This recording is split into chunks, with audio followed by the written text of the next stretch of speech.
అన్నట్టు చెప్పడం మర్చిపోయానండి, నాకు వేణులవి వాయించడం రాదండి.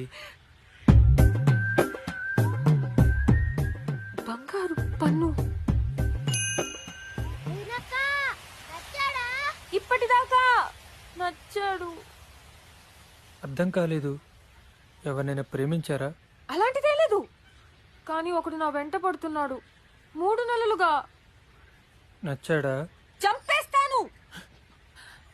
అయ్యో, మిమ్మల్ని కాదు, వాణ్ణి. ప్రాణం తీసేస్తున్నాడు. ఇందాక కాస్త అయితే చచ్చేవాడు, నేనే కాపాడాను. మీరు నాకు సాయం చేస్తారా? ఏంటది? మీరొచ్చి ఒకసారి వాడికి గట్టిగా చెప్పండి, ఇంకోసారి నా వెంట పడితే కాళ్ళ చేతులు విరిచేస్తానని చెప్పండి. ఇంత గట్టిగా చెప్పడం నా వల్ల అవదేమోనండి. మీరే చెప్పాలి, తప్పదు. ఏ? వాడికి మా అన్నయ్య పెద్ద రౌడీ అని చెప్పాను. నీ గూడు చెది